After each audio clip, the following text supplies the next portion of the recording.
Pán minister Andrej Danko teda navrhol odvolať svojho vlastného nominanta, ministra životného prostredia a podpredsedu vlády Tomáša Tarabu. No predseda vlády mu de facto odkázal, že to odmieta, pretože je spokojný a cení si pracovné výsledky pána ministra životného prostredia.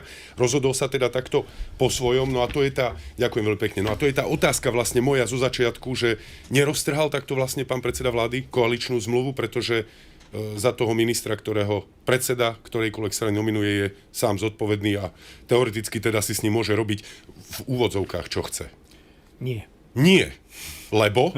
Dobre, budem rýchlejšie, len chcel som byť stručný, keď ste Dobre. Zas môžete to trošku rozviesť. Čiže, čo je dôležité, tak oni mali aj diskusiu spoločne. Nakoniec treba povedať úprimne, že Tomáš Taraba je pridanou hodnotou tejto vlády. Na druhej strane Andrej Danko nepociťoval ten vzťah stranický a to niektoré hodnoty stranické, ktoré chcel presadzovať a vnímal tam nejakú zásadnú priekopu.